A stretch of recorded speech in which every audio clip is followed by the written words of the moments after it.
네, YTN 라디오 황보선의 출발새 아침 3부 시작합니다. 어제 국회에서 열린 문재인 대통령의 시정연설에 대해서 여야 반응 극명하게 지금 엇갈리고 있습니다. 아까 저희가 황보선의 출발새 아침 시작할 때 7시 10분쯤에는 김기현 국민의힘 의원 연결해서 얘기를 나눠봤고요. 자, 이번에는 박주민 더불어민주당 의원 전화로 연결해서 얘기 나눠보겠습니다. 박 의원님 안녕하십니까? 네, 안녕하십니까? 예. 자, 어제 시정연설 어떻게 보셨습니까? 네, 코로나 위기를 극복하고 예. 더 나아가서 이제 세계적인 선도국가로 나서겠다라는 청사진을 보여주셨고, 예. 그것을 위해서 내년 예선이 해야 될 역할에 대해서도 상당히 구체적으로 네. 말씀을 해주셨기 때문에 굉장히 좋은 시정연설이었다 이렇게 보고 있습니다. 네, 청사진을 제시해 주셨고 그다음에 내년 특히 예산 관련해서 구체적인 얘기를 하셨기 때문에 좋은 시정연설이었다 이렇게 보셨는데 네. 이제 아까 사실 김기현 국민의힘 의원과 연결해서 얘기를 들어봤을 때는 반성 없고 자화자찬이었다 이렇게 비판을 했습니다. 지금 야당이다 보니까 이제 평가를 그렇게 네네. 할 수도 있다고 생각하는데요. 네. 이번 시정연설에서는 아까 말씀드렸던 것처럼 현재 우리가 겪고 있는 경제적 어려움에 대한 언급도 네. 당연히 포함되어 있었고요. 네. 그다음에 그것을 극복하기 위해서 어떻게 하겠다라는 부분에 대한 내용이 아까 말씀드렸던 대로 들어있었기 때문에 예. 저는 반성이 없다 이렇게 보기는 좀 어렵다고 생각하고요. 예. 특히 지금까지 보면은 우리나라가 제대로 된 산업 정책이 없은 지가 좀 됐다라는 평가를 많이 받아왔어요. 예. 그러다 보니까 예. 산업 경쟁력이나 이런 부분이 많이 약해져 썼다라는 평가도 있었는데 네. 이제 한국판 뉴딜이라는 네. 것을 통해서 선도국가로 나가기 위한 비전을 제시했기 때문에 네. 그런 부분에 있어서는 굉장히 훌륭한 시정연설이었다라고 생각합니다. 네, 굉장히 훌륭한 시정연설이 되게 총평하셨습니다. 자, 그런데 어제 그 시정연설 앞서서 대통령과의 환담, 이 자리에 주호영 국민의힘 원내대표가 가다가 몸수색 당했다고 거세게 항의했습니다. 이 상황 어떻게 보십니까?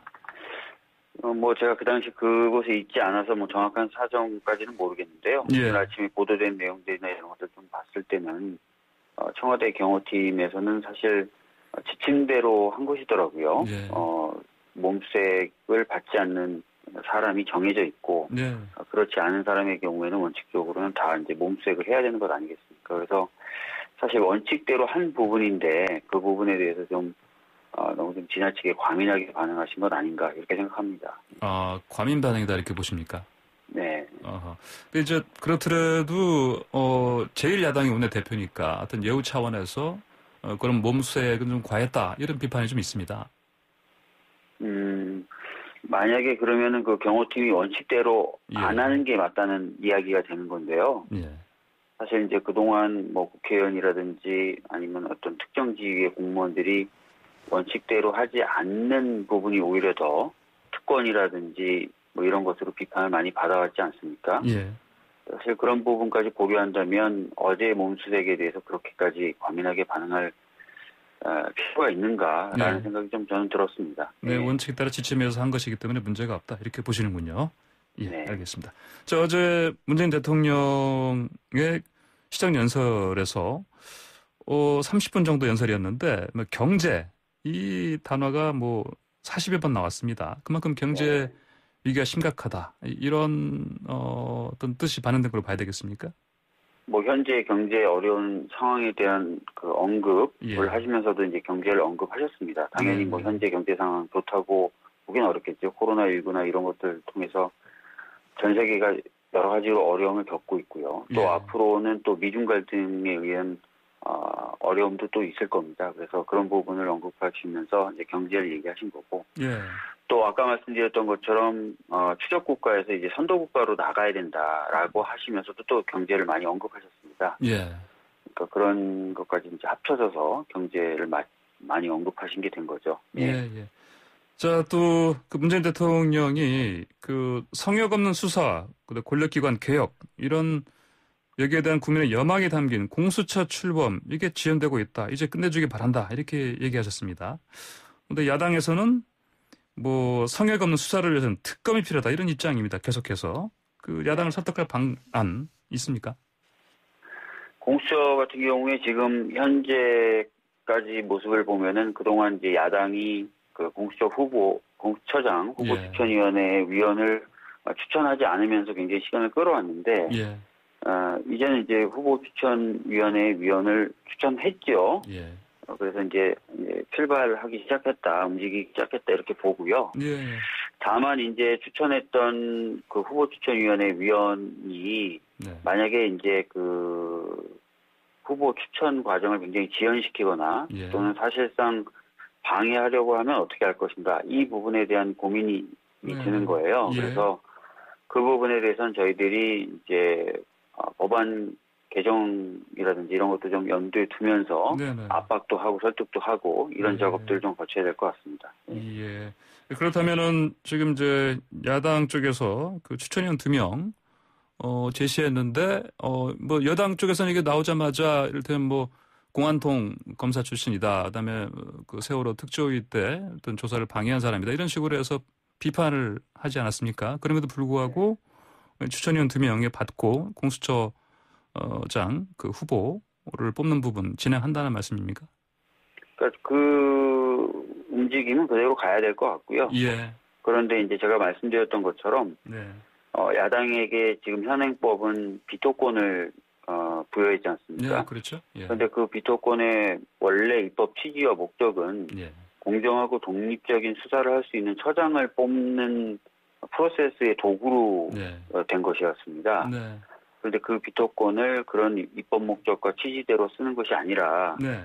공수처의 출범을 방해하거나 지연시키는 목적으로 쓴다면 이것은 네네. 입법 목적을 벗어난 비토권의 오용, 예. 남용 이렇게 예. 되는 거 아니겠습니까? 네. 그러면 그 부분이 실제로 보여진다라고 네. 하면은 사실 그걸 또 그대로 보고 있기는 또 어렵습니다. 그래서 법 개정 관련된 예. 논의나 이런 것도 한쪽에서는 진행돼야 되는 것 아닌가 이렇게 생각한다는 것입니다. 네. 비토권을 원래 입법 취지에 어긋나게 써먹을 때 거기에 대응해서 대처할 그런 법안 개정 부분도 같이 병행하겠다 이런 말씀이신 거죠? 네. 예, 알겠습니다. 자, 어제 다른 얘기 나눠볼게요. 어제 그 김학의 전 법무부 차관 2심 선고 공판에서 유죄 판결 받고 법정 구속됐습니다. 예, 맞는 재판 판결을 보십니까? 사실 이제 그 1심에서 뇌물 부분이 이제 네. 전부 이제 무죄가 나왔었는데요. 예. 2심 판결에서는 이제 상품권이라든지 신용카드를 사용하게 했던 부분이 네. 사실상 이제 김 전 차관의 직무와 관련된 부분이다라고 네. 본 것이죠. 그래서 이 부분이 이제 유죄로 바뀐 것인데요. 사실 이제 그 검찰의 어떤 그 당시 검찰의 어떤 구조라든지 또는 그 당시 법무부 차관으로서의 어떤 김학의의 지위와 역할 이런 것들을 봤을 때는 네. 좀 맞는 판단을 한 것이 아닌가 이렇게 생각됩니다. 예, 알겠습니다. 근데 이제 어제 판결문에서 좀 눈에 띄는 게 기사에도 많이 나왔지만 검사와 스폰서 관계가 지금 우리나라 검찰에 더 이상 존재하지 않는가? 라는 물음을 던졌는데 네. 이게 뭐 어떤 부분을 내포한 이런 그 판결문이라고 보십니까?